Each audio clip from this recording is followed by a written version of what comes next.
محترم دوستوں، بزرگوں، عزیزوں، اس زمانے میں آپ دیکھیں گے کہ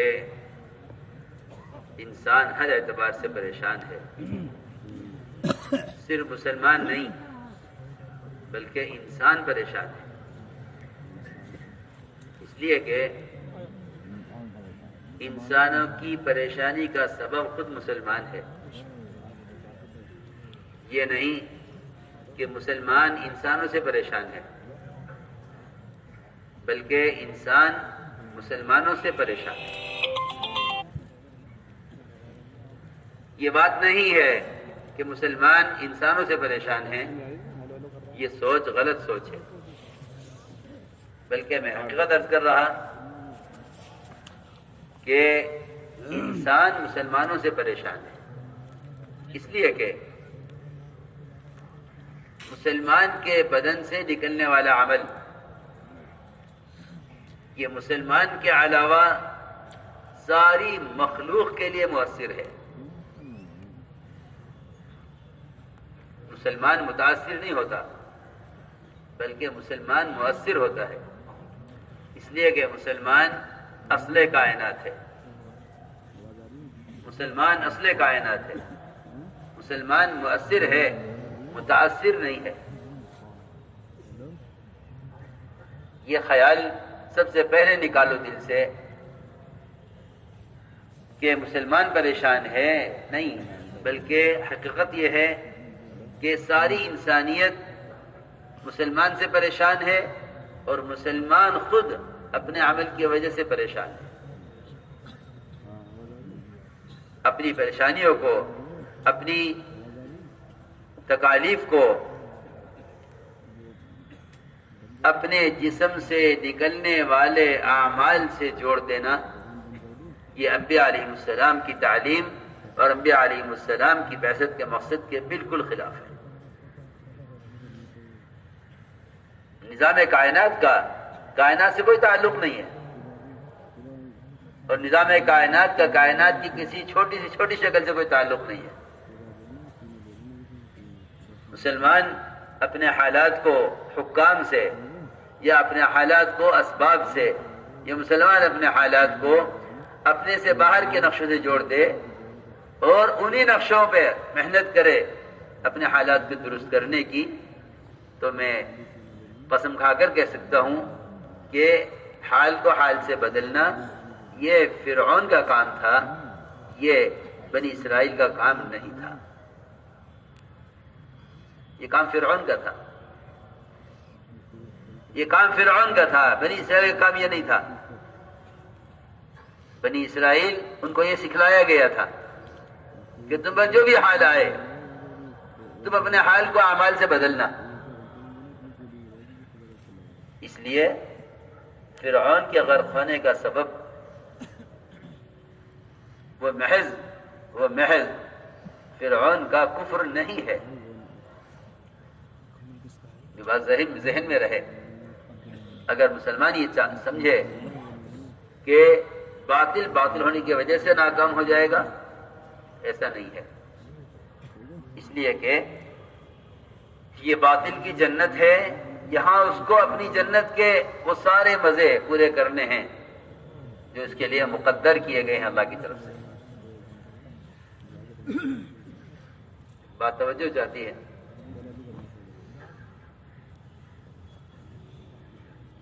میں نے عرض کیا کہ حال سے حال کو بدلنا یہ فرعونیت کا مزاج ہے.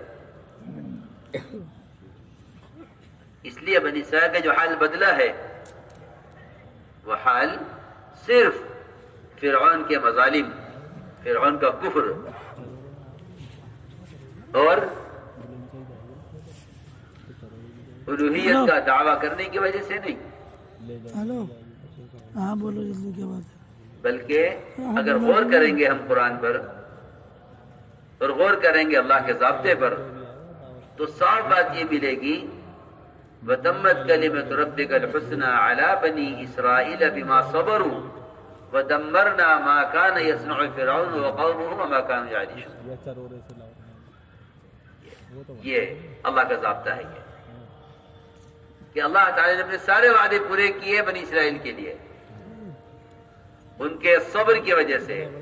اور صبر کا مطلب یہ نہیں تھا، صبر کا مطلب یہ نہیں تھا کہ انہوں نے صرف اذیتوں کو برداشت کیا اور یہ جھیلتے رہے، نہیں، بلکہ صبر کا سب سے پہلے مطلب اور صبر کا اصل مطلب یہ تھا کہ اللہ تعالی نے جتنے احکام دیے تھے بنی اسرائیل کو وہ ان احکام پر جمے رہے، انہوں نے کسی حکم کو حالات کی وجہ سے نہیں چھوڑا. اللہ رب العزت نے قرآن میں بھی اور حدیث میں بھی جو صبر کا اصل مفہوم ملے گا وہ صبر کا مفہوم یہ ہے کہ اللہ کے حکم پر اپنے آپ کو جمانا حالات کے مقابلے میں، اس لیے کہ حال سے حال نہیں بدلتا، اعمال سے حال بدلتا ہے. اچھائی کی طرف اچھے اعمال سے، برائی کی طرف برے اعمال سے. فرمایا اعمالکم اعمالکم، تم کبھی یہ مت کہنا کہ ہم پر حالات حکام کی طرف سے ہیں، نہیں، بلکہ ہمیشہ یہ کہنا کہ ہمارے حالات کا حکام سے کوئی تعلق نہیں ہے. اگر مسلمان حقیقت کے اعتبار سے مظلوم سمجھا جائے تو اس کے لیے پہلی شرط یہ ہے کہ مسلمان پہلے صبر کی حقیقت کو سمجھے، اپنے اندر صبر کی صفت پیدا کرے. اگر مسلمت کے لانے کے لیے ہرگز کافی نہیں ہے، کیونکہ حکم توڑ کر صبر کرنے والا ظالم ہے، مظلوم نہیں ہے. حکم توڑ کر صبر کرنے والا ظالم ہے، مظلوم نہیں ہے. حکم توڑ کر صبر کرنے والا وہ ظالم ہے، مظلوم نہیں ہے. ہاں، حکم پورا کرنے والا اگر حکم پورا کر رہا ہے پھر یہ باطل کے مظالم میں تھوڑے سے ظلم سے بھی کامل مظلوم سمجھا جائے گا، اور اس کے اللہ کے درمیان کوئی رکاوٹ، کوئی پردہ، اللہ کی مدد کے لینے کے لیے کوئی مانع، کوئی رکاوٹ اس کے اللہ کے درمیان نہیں ہوگی. کہ حدیث میں آتا ہے کہ مظلوم کی بددعا آسمانوں پر اس وقت راتوں کے سفر کرتی ہیں جب ظالم اور جابر قسم کے لوگ بڑے سو رہے ہوتے ہیں، اس وقت دعائیں آسمان کی طرف تیزی کے ساتھ جاتی ہیں. فرمایا کہ اس کے مظلوم کی بددعا سے بچو کہ اس کے اللہ کے درمیان کوئی حجاب، کوئی پردہ نہیں ہے. ہم نے عرض کیا یہ سب سے بنیادی بات یہ ہے، جو اس ضابطے کو بھول جائے گا وہ اپنے مسائل کے حل اپنے باہر کی شکلوں میں تلاش کرے. میں تو کہا کرتا ہوں اگر کسی کا کارخانہ نہ چلتا ہو وہ یہ کہ میں بھینس بدل دوں تاکہ کارخانہ چل جائے، بکری بدل دوں تاکہ دکان چل جائے، لوگ کہیں گے کہ تمہاری دکان کے چلنے کا نہ چلنے کا بکری سے کیا تعلق، یہ بیچاری بے زبان جانور، یہ بے زبان جانور، اس سے تمہاری دکان کے چلنے کا کیا تعلق ہے. میں بھینس بدل دوں کہ میرا کارخانہ چل جائے، اس بھینس کے ہونے نہ ہونے سے تیرے کارخانے کے چلنے کا کیا تعلق. ذرا عقل سمجھ سے کام لو. خدا کی قسم، جس طرح مسلمان کی ضروریات کا، اس طرح مسلمان کے احوال کا جانوروں سے کوئی تعلق نہیں، انعام سے کوئی تعلق نہیں. خدا کی قسم مسلمانوں کے حالات کا حکام سے بھی کوئی تعلق نہیں ہے، یہ پکی بات ہے. مسلمان کے حالات کا حکام سے کوئی تعلق نہیں. مسلمانوں کے حالات کا حکام سے کوئی تعلق نہیں ہے. مسلمان کے حالات کا تعلق براہ راست احکام سے ہے. مسلمان کے حالات کا تعلق براہ راست احکام سے ہے، حکام سے ہے. مسلمان کے حالات کا قطعاً کوئی تعلق نہیں. جس طرح انعام سے تعلق نہیں اس طرح حکام سے بھی تعلق نہیں. سیدھی بات ہے، کیونکہ صحیح حدیث ہے، صحیح روایت ہے. یہ فرمایا حضور اکرم صلی اللہ علیہ وسلم نے کہ جب یہ امت دعوت اللہ چھوڑ بیٹھے گی، جب یہ امت دعوت اللہ چھوڑ بیٹھے گی تو اللہ تعالی ان پر ظالم حکام کو مسلط کر دیں گے۔ بالکل حدیث کا مطلب ترجمہ مفہوم صرف یہی ہے کہ جب یہ امت دعوت کا کام چھوڑ بیٹھے گی تو اللہ ان پر ظالم حکام کو مسلط کریں گے، اور یہ ان کے تسلط کو اور یہ ان کے قبضے کو اگر دعاؤں سے بھی ہٹانا چاہیں گے تو اللہ ان کی دعائیں حق میں قبول نہیں کریں گے، اور اگر یہ اللہ والے سے دعائیں کرائیں گے تو اللہ والے کی دعا میں ان کا استحقاق نہیں رہے گا۔ صحیح حدیث میں نے عرض کیا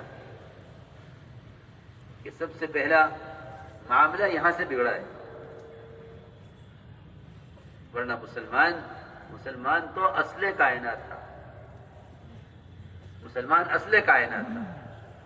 دنیا کی ساری مخلوق کو مسلمان سے امن ملتا تھا، مسلمان سے راحت ملتی تھی، مسلمان سے ان کے مسائل حل ہوتے تھے، مسلمان ان کو اپنے معاملات سے، اپنے اخلاق سے، اپنے معاشرے سے ان کو بتلاتا تھا کہ ہم سے بڑھ کے تمہارا کوئی خیر خواہ نہیں ہے، ہم سے بڑھ کے تمہارا کوئی خیر خواہ نہیں ہے۔ میرے دوستو عزیزو، جو غیبی نصرتیں اللہ رب العزت مسلمان کے لیے نازل کرتا تھا، ان غیبی نصرتوں کی برکتوں سے، ان غیبی نصرتوں کی برکتوں سے غیر فائدہ اٹھاتے تھے۔